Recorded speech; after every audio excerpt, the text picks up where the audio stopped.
예, 오늘 하나님께서 주신 말씀 히브리서 11장 7절 말씀입니다. 신약성경 364쪽입니다. 신약성경 히브리서 11장 7절, 제가 가지고 있는 성경책 364쪽입니다.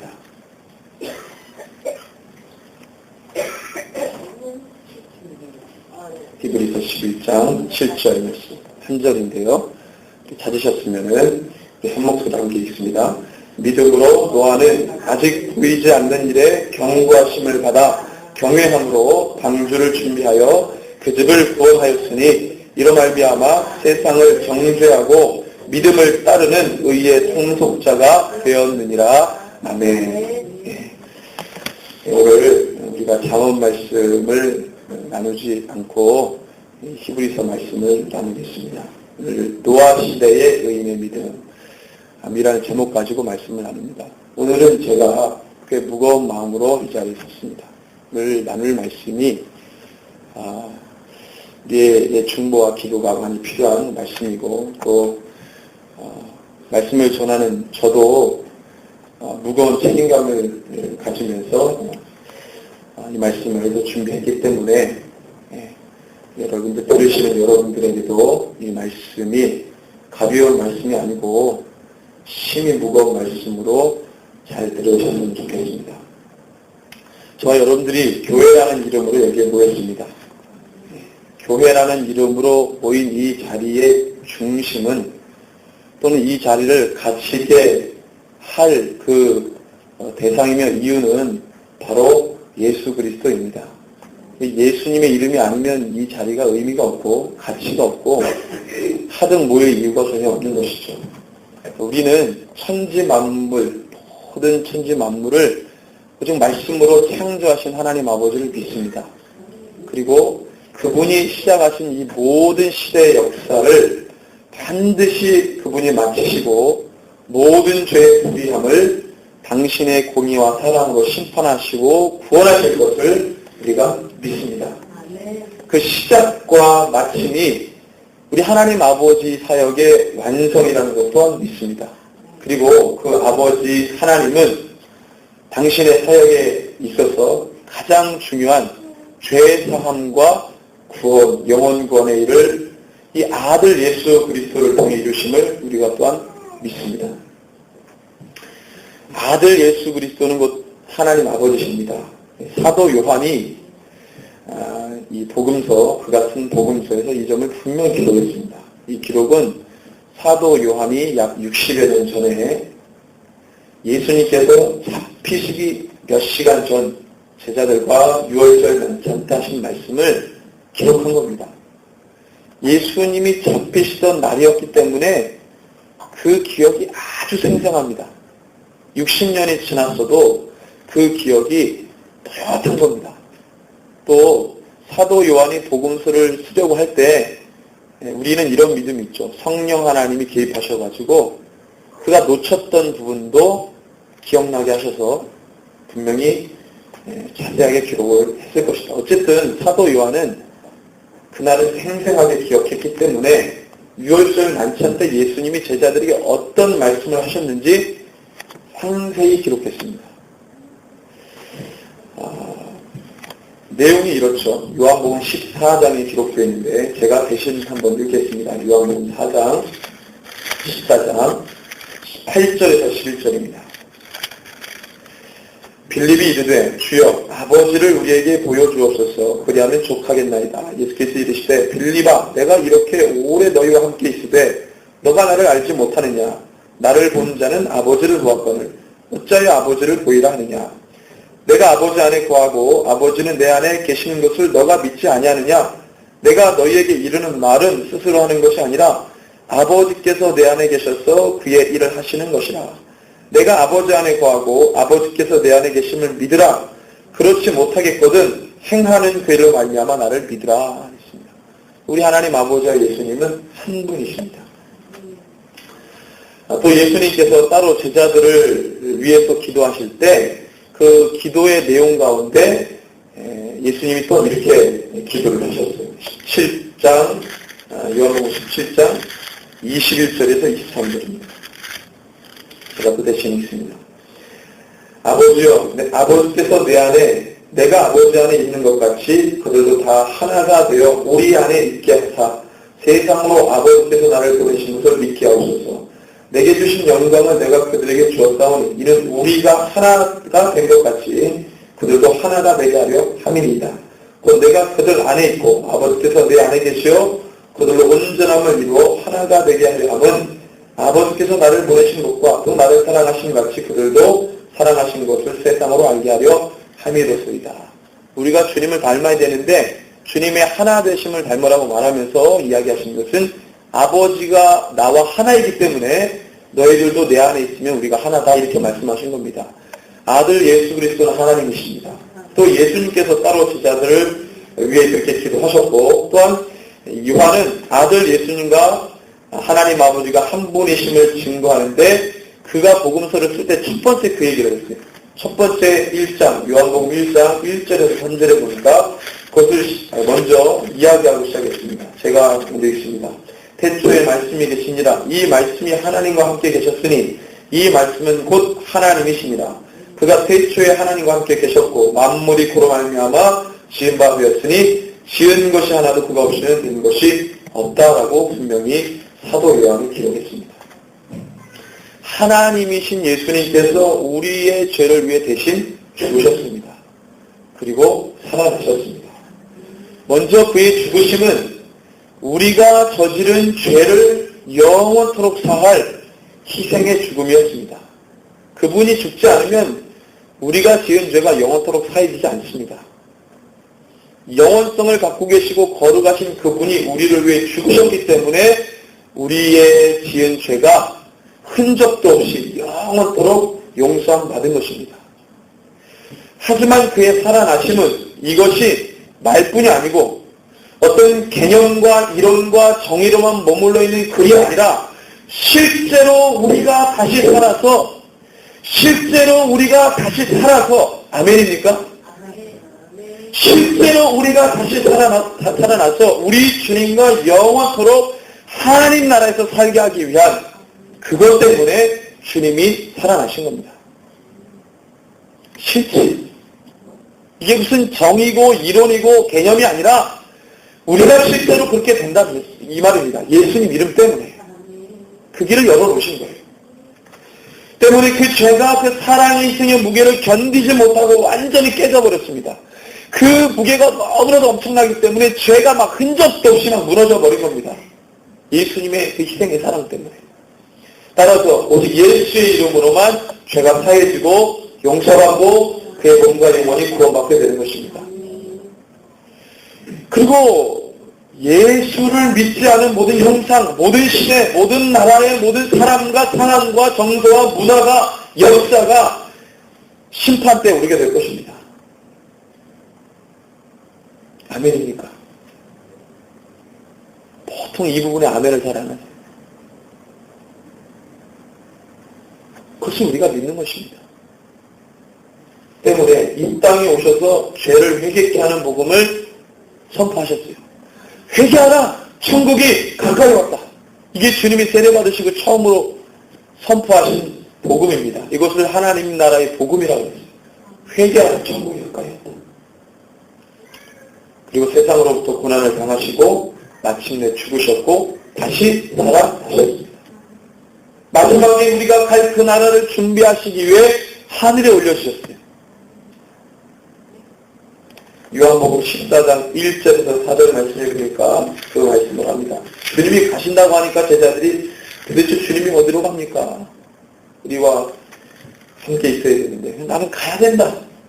주님 어디로 가십니까? 14장 1절 4절에 너희는 마음에 근심하지 말라. 하나님을 믿으니 또 나를 믿으라. 내 아버지 집에 구할 것이 많도다. 그렇지 않으면 너희에게 일렀으리라. 내가 너희를 위하여 거처를 예비하러 가노니 가서 너희를 위하여 거처를 예비하면 내가 다시 와서 너희를 내게로 영접하여 나 있는 곳에 너희도 있게 하리라.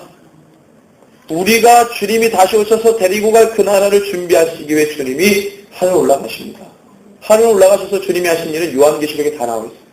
죄를 심판하시고 환난을 이기고 벗어난 자들을 부르시고 그 일을 하기 위해 하늘에 올라가셔서 그 일을 준비하십니다.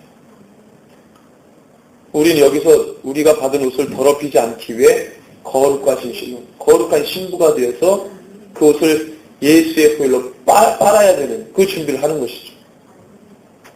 이 그림자가 출애굽기 19장에 나와 있습니다. 이 그림자가 실상은 계시록에 우리가 마지막 때가 될 것이고 그 그림자가 출애굽기 19장에 나와 있어요. 그리고 주님이 다시 오셔서 오직 예수의 이름으로만 우리가 이 자리에 모이게 되는 이유가 되는 것입니다. 우리가 이 자리에 모인 이유는 이 모든 것을 믿기 때문에 모인 겁니다. 그래서 우리가 교회라는 그 이름의 가치가 우리에 있는 것입니다. 우리가 그 주님의 이름이 아니라면 이 자리는 아무런 의미 없는 장소와 모임이 될 것입니다. 역사적으로 예수를 불렀던 자들 그리고 부르는 자들은 세상과 달랐습니다. 똑같지 않았어요.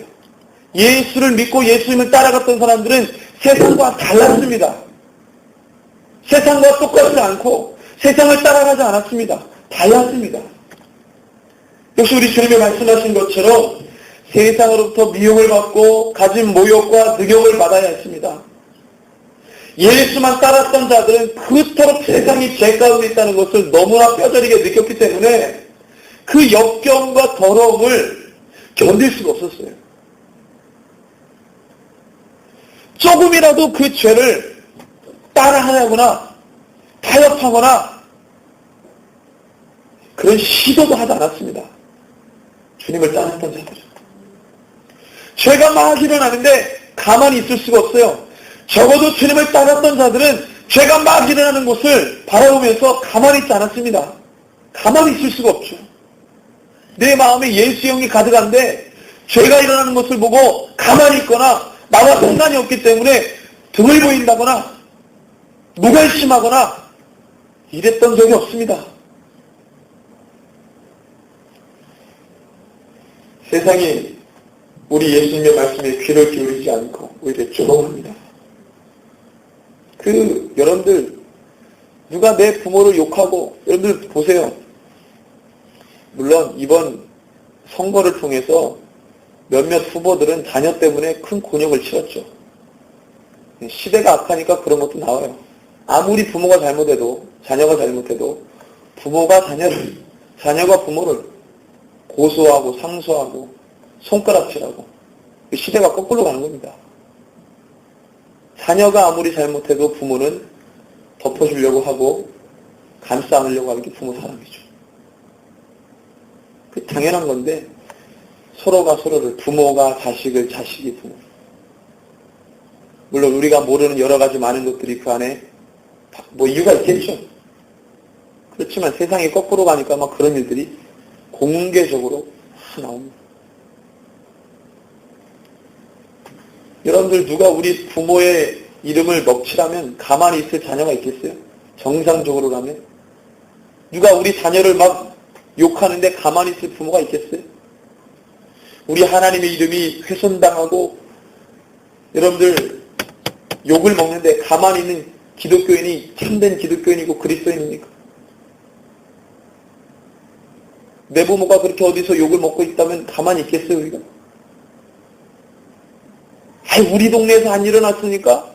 우리 교회에서 없는 일이니까? 시대가 이상해지니까 그리스도인들 생각도 이상해집니다. 우리 주님은 편만에 계십니다. 우리 주님이 어디 강릉에 계시고 동해에 안 계십니까? 서울에 안 계시고 동해에만 계십니까? 우리 주님은 무소부재하시고 편재하시고 편만하십니다. 서울에서 욕을 먹으시면 동해에선 가만히 있어야 됩니까?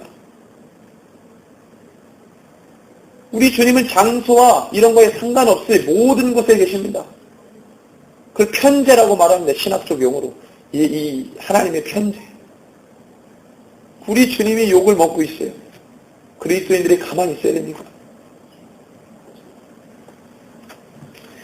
그 가르침과 그 정신과 그 마음과 뜻에 무관심하고 비웃고 그러면 막 고리타분하다 그러고 시대 사고적인 발상이라 그러고 그런 사고와 생각과 개념이라고 막 치부합니다. 예수님만 사랑하는 사람이 어떻게 이러한 세상을 따라가고 근무하고 조금이라도 타협하려고 하겠습니까? 있을 수 없습니다. 오히려 그 더러운 죄로 인해 실을 떠는 것이죠. 예수님만 오직 구원의 유일한 소망이요 길임을 우리가 절대로 양보할 수 없는 진리임에도 불구하고 세상 엘리트들, 석학들의 이념에 학습돼가지고 그러한 것이 시대 정도로 쭉 뿌려지니까 그걸로 인해 나온 가치들, 포용과 관용, 어떤 이 사랑, 그 다음에 이제 다양성을 존중하고 뭐 이런 말들의 가치를 따라가는 성도들과 교회들이 점차 많아졌습니다. 사악한 자유주의. 사악한 자유주의. 하나님이 주신 좋은 것도 영리로 쓰는 자유라고 하는 좋고 좋은 선물을 사악하게 만들어버리고 인권이라는 이름으로 우리의 자비가 하나님의 자비보다 높습니까? 우리는 막 저 사람을 구원하고 싶은데 하나님은 막 내팽개치고 이럽니까? 그건 교만입니다. 우리의 자비가, 우리의 사랑이 하나님의 사랑과 자비보다 앞설 수 없습니다. 모세가 시내산에서 40일 동안 주님과 대면하는데 갑자기 주님의 인상이 바뀌어지더니 모세야 빨리 내려가라. 네 백성이, 그전에는 내 백성이라고 주님 말했는데 이번엔 네 백성이라고 말합니다. 네 백성이 지금 무서운 숭배하고 있다. 40일 동안 금식하니까 배고픈 줄도 모르고 하나님 앞에 막 은혜를 받으면서 대면하고 있는데 갑자기 주님이 막 화를 내시면서 빨리 산을 내려가라 그럽니다. 모세가 오히려 주님을 진정시킵니다. 주님 진정하세요. 왜 그렇습니까? 야, 네 백성이 지금 이 복이 고든 백성이 죄를 짓고 있다. 우상 숭배하고 있다. 금송아지 만들어가지고 죄를 짓고 있다. 모세가 막 하나님을 진정시킵니다. 모세가 하나님을 진정시켜요. 주님 제발 진정하십시오. 주님이 사랑해가지고 애굽에서 데리고 나온 백성을 그럼 그것 때문에 여기서 죽이겠습니까? 좀 용서해 주세요. 용서해 주세요. 그랬더니 모세가 딱 돌판을 가지고 내려오는데 그가 그 장면을 목격하는 순간 자기도 모르게 주님께 받은 십계명을 집어 던집니다. 자기가 직접 보지 않았을 때는 하나님도 말려요. 직접 보니까 이게 상황이 말릴 상황이 아닌 거라. 그런데 우리의 자비가 하나님보다 높다 그러면 그건 교만입니다. 하나님이 사랑이 없어서 심판을 행하는 것이 아닙니다. 그 죄의 부패성은 말할 수 없기 때문에 우리가 상상하는 그 이상이기 때문에 천대를 물려가면서 사람을 죄를 짓게 하는 게 죄의 부패성인데 그 죄의 심각성이라는 것은 우리보다 더 주님이 아십니다. 죄를 가만히 놔두면 사람들이 돌아오질 않아요. 우리는 막연한 소망을 갖고 있습니다. 언젠간 저 사람이 오겠지. 여러분들 안 돌아옵니다. 죄의 심각성, 부패성은 그렇게 심각한 겁니다. 왜 우리가 나의 자비가 주님보다 더 높다고? 망할 백성을 주님이 그래도 용서하시겠지. 우리 주님은 사랑이십니까? 마지막 때는 말을 함부로 하면 안 됩니다. 오히려 그 죄가 막 일어나면 그 죄 때문에 치를 떨어야 돼요. 거기서 말 함부로 하면서 저 사람이 용서하시겠지. 용서할지 안 할지 본인이 어떻게 합니까? 우리 하나님만 아시지. 그 사람이 돌아올지 안 올지 어떻게 알아요? 하나님만 알지. 뭐든지 주님보다 앞서가면 큰일 나는 겁니다. 지금 서울 한복판에서 동성애 퍼레이드가 한창입니다. 늘 기억하실 겁니다. 2012년도에 레이디 가가가 와가지고 공연을 하고 가면서 한 말이 동성애가 이 나라에도 확산될 것이다. 주문을 하고 갔어요. 레이디 가가가 아주 공교롭게도 레이디 가가가 공연을 하고 간 나라는 다 동성애가 합법화됐습니다. 공교롭게도. 레이디 가가는 지금 미국 장로교에서 목사 안수를 주려고 받았는지 안 받았는지 모르겠는데 준다고 했고 레이디 가가가 왜 목사가 되려고 하느냐. 자기 친구들, 동성애 친구들이 있는데 결혼시켜요. 미국은 결혼 주례를 꼭 목사가 합니다.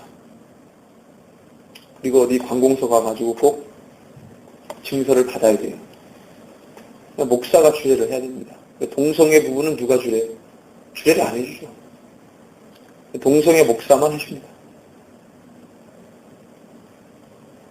그 공연이 보면 다 사단적이고 마귀적이고, 그런데 그 입에서 하나님을, 참남되게 하나님을 올리면서, 그리고 그 레이디 가가가 그렇게 주문을 하고 갔어요. 이 나라에도 동성애가 확산될 것이다. 사단의 괴계가 이미 뿌려놓은 시대 정서와 맞아떨어져가지고 사람들이 육신의 소욕대로 따라가는 그 코드와 맞장구를 치고 더러운 일들을 진행시킵니다. 제가 이 사진을 준비하고 영상을 준비했는데, 보시면은 제가 하나를 몇 장을 준비했는데 마지막 장은 너무 보여드리고 싶었지만 보여드릴 수가 없어서 그거는 제가 빼고, 거기에 참여한 상황, 그 다음에 이제 그 서울 신천에서 어제 했습니다. 어제 신촌교회라든가 뭐 또 믿는 사람들 많이도 안 나왔어요. 한 500명 나와가지고 기도하면서 반대 시위했는데 제가 한번 보여드리겠습니다. 이게 지금 이제 신촌에서 퍼레이드를 하는데 반대 이제 그리스도인들이죠. 나와가지고 모인 장면. 자, 보십시오. 예수님 안에 있다면 성 정체성과 상관없이 이런 동성애자들이 이렇게 말하는 겁니다. 동성애가 죄라고 말하는 사람은 기독교인밖에 없습니다. 오로지 기독교인만 동성애가 죄라고 말합니다. 그것도 모든 기독교인이 그런 게 아니라 극소수만 그럽니다. 왜? 성경에 기록되어 있으니까. 그럼 동성애만 죄냐? 아니죠. 성경에 보면은 이것이 죄다 다 기록되어 있지만 마지막 시대 심판의 징후 가운데 주님이 이거 보시면 이제는 심판해야 되겠구나 라고 했던 죄가 바로 동성애입니다. 역사적으로. 로마 제국도 그래서 무너진 거예요. 동성애는 죄가 아니다. 사랑 없이 육체에 가는 것이죠. 최초의 동성애자들이 우리는 유전적으로 동성애를 할 수밖에 없다. 생물학적으로 그렇게 얘기했다가 양심 있는 의사들하고 과학자들이 아니라고 학계에 발표를 했어요. 양심 있는 사람들. 동성애 유전자 같은 건 없다. 그건 다 후천적이다. 이 사람 누구냐면 동성애 지지 목사입니다. 신촌에 교회가 있는데 이 기장 측 교회예요. 이 사람에게 이제 물어봤어요. 그랬더니 막 카메라 치우라 그러고 안 찍었으면 좋겠다고. 이제 찍으려고 한 사람이 아니 동성애 지지하시는데 뭐가 그렇게 부끄러우세요? 그때 씩 웃고 만 거예요. 밝혀지는 건 좀 싫어했는지. 자, 보십시오. 이 목사님 교회 이름이 로덴나무 그늘교회입니다. 기장측, 한국 기독교 장로교 기장측. 자, 동성애는 죄가 아닙니다. 선악을 알게 하는 나무의 열매를 먹으면 정령 죽으리라. 근데 그것이 아니라고 말한 게 사단이고, 성경에서 죄라고 말한 것을 죄가 아니라고 말하는 건 사단밖에 없습니다. 동성애를 죄라고 말했는데 여기는 동성애가 죄가 아니라. 카톨릭이 나와가지고 천주교는 늘 이런 거 앞장섭니다. 묵주 판매하고. 그 다음에 이거는 무지개 형상을 한 건데 무지개 언약. 동성애자들에게 준 언약이다. 이런 말도 안 되는, 여기서 성경을 신천지보다도 더 이상하게 해석하는. 무슨 무지개 언약이 무슨 동성애자들을 위한 언약입니까? 말도 안 되는 거죠. 이걸 누가 하느냐? 기장측, 감리교. 하느님의 크신 사랑은 누구에게나. 한국 기독교 장로의 선돌향림교회. 이거에 앞장서는 교단이 감리교, 기장, 천주교. 일부 개혁주의 교회에서도 일부 지식인이라고 말하는 목사들은 이제 다 포용하죠. 말은 안 하지만 SNS에 지금 난립니다. 찬반. 하나님은 사랑, 하나님 사랑, 하나님 사랑이죠. 맞습니다. 근데 동성애는 죄입니다. 이거는 이거보다 아주 심각한 사진이 있는데 그 제가 못 올렸어요. 그냥 반나체로 다닙니다, 길거리를. 근데 저는 우리나라가 경범죄가 있는데 왜 저걸 안 잡는지 모르겠어요. 이걸 하는데요. 원래 반대 집회 시위를 몇 주 전에 이 관공서에다가 이제 예약을 했어요. 그래서 허락을 받았습니다. 근데 동성애 퍼레이드는 못 받았어요, 장소 허락을. 근데 본래 종교 집회는 신고를 안 하고 장소만 허락받고 신고는 안 한대요. 근데 이제 동성애 퍼레이드는 장소는 허락받지 않았는데 이 집회 신고를 한 거라. 그러니까 이제 장소를 뺏겼어요. 그것 때문에. 그걸 누가 뒤에서 해줬냐? 우리 서울 1000만 시민이 뽑아준 이 누구예요? 박 시장. 박원순이가 그런 게 해준 거죠. 박원순이 아들이 결혼하겠다고 남자를 데려와야 정신을 차릴 건지. 박원순이가 이걸 지지하고 동성애자들한테 몰표를 받았습니다. 그리고 동성애자들 엄청 많아요, 여러분들. 드러나지 않았지만. 몰표를 받고 거기에 엄청나게 몇십억을 그 단체에다가 후원합니다. 여러분 민간단체니까 후원해줘도 겉으로는 공식적으로 문제될 게 없으니까. 그런데 동성애시다. 몰표를 받았죠. 하나님이 반드시 심판할 겁니다. 자, 우리가 다 허용한 것들입니다. 우리가 다 허용한 거예요. 저 동성애자들이 어느 별에서 떨어진 게 아니고 다 우리의 친구, 우리의 아들과 딸이고 우리의 지인들일 것입니다. 저들 어디 별에서 떨어진 자들이 아니에요. 이 동성애 퍼레이드 할 때 감리교 신학대학교의 신학생들이 도우미를 하고 있고 천주교 나와서 돕고 있었고 심지어 찬양을 부르면서 흥을 돋습니다. 무슨 찬양을 부르냐면 이 찬양을 불러요.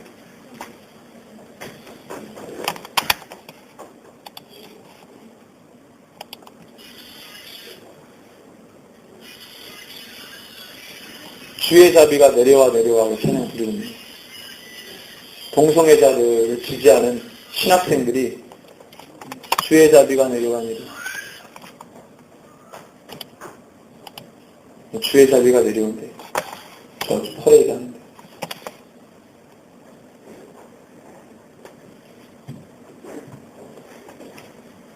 모든 기장과 감리교, 천주교, 하여튼, 거기에도 하나님의 사람들이 있겠지만, 한 교단에서 신학생들, 앞으로 목회자 될 사람들, 목사 후보생들, 신학생들이 전혀 복음적이지 않은 행동에 인권과 포용이라는 가치로 저렇게 하는 겁니다. 그것이 성경의 가치라고 생각하기 때문에.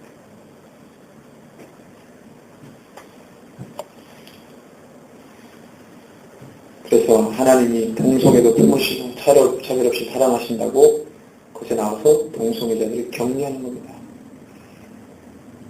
동성애자들은 그래서 지지한 정치인들, 그들에게 돈을 받고 지지를 받고요. 돈을 주고 지지를 받죠. 이게 모두가 다 자신의 이익에 따라서 성경에서 말한 죄들을 수용하는 겁니다. 그런데 이것을 우리가 언제까지 보고 있어야 돼요? 왜 그 애들은 잠잠해요?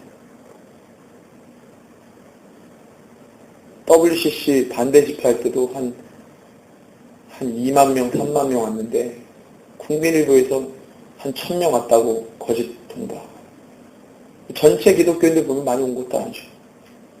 이 동성애 반대하는데도 한 500명밖에 안 왔어요. 그것도 청년들이 온 게 아니라 아줌마, 애들 없고 들쳐 없고 와가지고 기도하고 비 부슬부슬 내리는데 목사들은 없고 그리스도인들이 무슨 생각을 하고 있는지 잘 모르겠습니다. 답답한 마음에 기도를 하는데 주님이 몇 가지 성경 구절을 보게 하셨어요. 주님이 주신 마음은 이렇습니다. 어차피 죄가 뿌려졌다. 하나님은 이미 저들이 죄를 따라가도록 내버려 두셨다. 근데 로마서 1장 말씀이었어요. 로마서 1장. 내버려 두셨다. 내버려 두셨다. 그들이 죄를 따라가고 육체대로 행하고 세상 가치와 정서대로 행하도록 내버려 두신다. 여러분들, 부모가 자식을 사랑하면 잘못하고 혼을 냅니다. 포기한 자식은 내버려 둡니다, 그냥. 포기하면 내버려 둬요, 그냥. 주님을 내버려 두신다. 바울이 그렇게 얘기했어요. 로마서 1장에. 도끼는 이미 나무 뿌리에 놓였다는 거예요. 이 죄 뿌려지는 무관심한 교회들까지 함께 그 죄를 물으신다는 거예요. 이 시대에 이 죄와 맞서는 자들은 극히 소수라는 마음을 주셨습니다. 종교 통합의 시도와 과정들, 하나님 창조 질서에 어긋나는 타락한 윤리, 도덕, 생명. 그런데 지금 유럽에서는 어떤 일이 벌어지냐면 미국이 몇 년 전에 머리부터 발끝까지 인간 유전자 지도를 완성을 했어요. 말하자면 유전자, 머리부터 발끝까지 유전자, 모든 유전자의 그 지도를 다 연구를 해서 끝냈어요. 저는 저 가지고 뭐 하나 싶었어요. 왜 저 유전자 저걸 할까? 이유가 있더라고요. 지금 영국에서 인간 유전자하고 동물 유전자하고 결합시키는 연구합니다. 이게 소설 속에서 나오는 반인 반수. 그게 지금 현실화되고 있어요. 그러면 그거 해가지고 뭐 하냐? 찾아봤더니 인간 수명을 길게 하고, 그 다음에 장기 같은 거 이렇게 심장이나 이런 질환 오면은 인간 유전자하고 유사한 동물의 것들, 인간을 자꾸 해가지고 하면은 인권 문제가 있으니까 동물 해가지고 이렇게 해서 갖다 붙이고. 창조 질서를 훼손하는 것이죠. 창세기 6장에 보면 하나님이 사람 지었음을 한탄했다. 성경에서 최초의 표현입니다. 내가 사람 지었음을 한탄한다. 그래서 노아를 향해서 방주를 지으라고 말씀하시고 심판하십니다.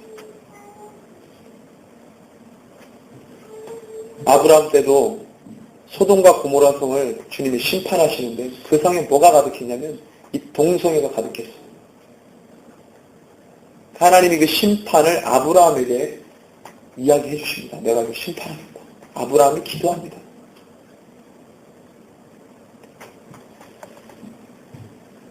아니, 저는 소돔과 고모라에 안 사는데요. 아브라함이. 저 롯이 하나 있는데 롯이 저기 사는데 뭐 롯이 뭐 지 살겠다고 갔는데 뭐 어떻게 합니까?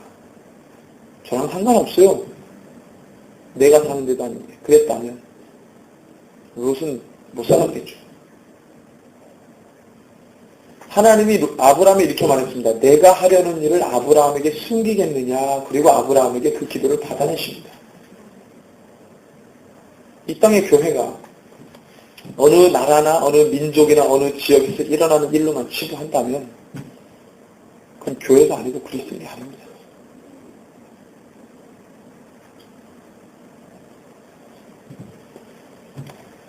그러면 우리가 어떻게 해야 됩니까? 믿음이 필요한데 지금은 제가 예수님께서 말씀하신 마태복음 24장에 예수님 마지막 때는 노아와 시대와 같다고 했어요. 노아 시대와 같을 것이다. 사람들이 다 시집장가 가고 다 자기 일을 찾아서 막 다니는데 심판이 그냥 한순간에 오는 거예요. 자, 그러면 어떤 믿음이 필요하냐면 오늘 히브리서 11장 7절 말씀에 어떤 믿음이 필요한지를 우리에게 이야기합니다. 첫 번째는 아직 보이지 않는 일에 경고하심을 받아 했습니다. 시대에 주님이 주시는 경고를 알아듣고 알아채는 믿음이 중요합니다. 이게 경고다 이걸 알아야 되는데 주님이 몇 차례 경고했는데 교회가 이 경고를 못 알아채는 거예요. 죄가 만연하면 반드시 경고가 주어집니다. 경고를 무시하면 큰 문제가 생기는 거예요. 그럼 기본적으로 그리스도인들이 하나님의 경고를 알아채야 되는데 다 영적으로 무뎌져 있고 죄 가운데 다 무너져 있으니까 하나님의 경고는요, 누구에게 주겠어요? 누가 그 경고라는 걸 알겠어요? 늘 주님과 소통하고 교통하는 사람이 하나님의 경고를 알아듣지, 그렇지 않은 사람은 하나님의 경고를 못 알아듣습니다. 파수꾼의 경성함이 허사라거든. 왜 그런 얘기했냐면, 파수꾼은 뭐 하는 사람이에요? 적군이 막 쳐들어오면 파수대 높은 곳에 망대에 올라가가지고 적군이 오는 것을 보고 종을 치든지 신호를 줘야 돼요. 그럼 깨어있어야 됩니다. 깨어있어야 돼요. 그 시간만큼은 근무를 제대로 서야 돼요. 그 파수꾼이 3교대를 했는지 2교대를 했는지 모르겠지만 그 시간 동안은 열심히 눈을 크게 뜨고 예의를 주셔야죠. 저기서 스플이 이상하게 움직인다. 무슨 이상한 그림자가 생겼다. 무슨 이상한 소리가 들린다. 그러면 그걸 오감을 다 열어가지고 예의 주셔야죠. 막 풀이 왔다 갔다 하고 뭔가 소리가 들리는데도 가만히 있으면 어떻게 하는 거예요? 뭔가 징조가 있고 뭔가 움직임이 있을 거 아닙니까? 거기서 자고 있는 사람은 아무리 소리가 들리고 풀이 왔다 갔다 하고 성적 소리가 들려도 파수꾼이 자고 있으면 그건 알아챌 수가 없는 것입니다. 그리스도인들이 자면 하나님이 몇 차례 경고를 하셨는지 모르겠어요. 몇 차례. 그래서 여러분들 서울, 대구, 광역시 예전에 몇 년 전에 대구에서 막 동성애 결혼식 했잖아요. 서울 청계천에서도 김조광순과하고 뭐 결혼식하고 홍석천이라는 사람이 몇 년 전에는 공중파 나오지도 못했어요. 동성애잖아요. 방송에 나오잖아요. 동성애를 농담으로 주고받습니다. 농담으로 방송에 나와가지고. 그 청소년들이 보면 어떻게 생각하겠어요? 제가 복음과 시대 세미나할 때 제가 동성애 관련 영상을 봤어요. 아주 경악합니다. 그 청소년, 지금 군대 동성애가 엄청나게 심각합니다. 군대, 청소년, 사회적으로 그를 공중파 방송에서 다큐로 해가지고 보여줬어요. 그걸 우리가 봤습니다. 그거 보면 절대로 동성애 지지 못하죠. 기도가 절로 나옵니다. 기도가. 경고를 알아채야 됩니다, 여러분들. 그럼 깨어있어야 돼요. 여러분들 심판받고 시대가 무너지면 내가 잘 먹고 잘 사는 것도 문제가 생겨요. 그렇지 않겠어요? 두 번째는 주를 경외하는 믿음입니다. 아직 보이지 않는 일에 경고하신 바다, 경외함으로 이 경외심이 다 무너졌어요, 교회가. 하나님의 이름에 대한 경외심이 다 무너졌어요. 공부를 많이 하면 할수록 더 복음에 심취한 목회자와 교회가 되어야 되는데 공부를 하면 할수록 어디서 공부를 했는지 참고 엉뚱한 소리만 합니다, 목사님. 무슨 공부를 하는지. 저는 우리 목사님들 모임에서 철학, 역사 이런 거 나누려고 그 공부했지만 그다음 쓰레기라는 것을 압니다. 세상 공부를 해보면 그게 쓰레기인 걸 알아요. 제가 가지고 있는 서적 중에 70%가 교회와 관련 없는 전문 지식 책들입니다. 아무리 읽어도 감동도 없고 감흥도 없고 기쁘지도 않고요. 쓰레기라는 걸 더 많이 알겠더라고요. 이것이 쓰레기라는 걸 알기 위해서 보는 것이 그 많은 지식과 정보를 담아가지고 내가 똑똑한 사람이다, 지식인이다 이거 하려고 보는 게 아니거든요. 근데 목사님들은 책을 어떻게 봤는지 성경에서 죄라고 금한 것을 포용하고 시험하는 겁니다. 주의 이름을 경외하지 않는 것이죠. 우리가 경외해야 될 주님은 어떤 분입니까? 바로 심판하시며 구원하시는 주님입니다. 계시록 14장에 그 얘기하고 있어요. 영원한 복음 3가지. 천사가 가면서 이걸 얘기합니다. 처음에 모든 만물을 창조하신 하나님이 심판하신다. 이게 변하지 않을 영원한 복음이라고 분명히 계시록 14장에 얘기했어요. 우리 주님은 사랑이시고 그리고 구원하시지만 심판하십니다. 이걸 믿는 것입니다. 예수의 이름 믿으면 그렇지 않은 사람들은 그 죄로 인해 행한 대로 백보자 심판에서 심판받지만 환난을 이기고 벗어난 예수 그리스도의 이름으로 옷을 희게 빨고 주를 믿었던 자는 예수의 보혈로 그것을 다 지워주시는 거예요.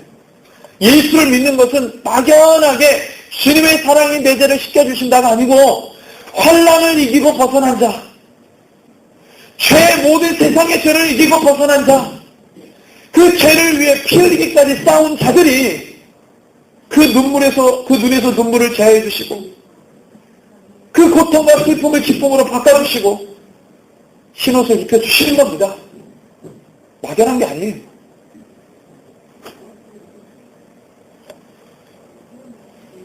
마지막 세 번째로는 방주를 준비하는 믿음입니다. 이 믿음은 마지막 때 믿음의 결정탄이에요. 시대를 읽는 믿음이고 하나님의 마음을 정확히 읽어내는 믿음입니다. 그에 따라서 옳게 반응하는 믿음이에요. 방주를 준비하는 믿음은 세상의 죄의 정서와 맞설 수 있는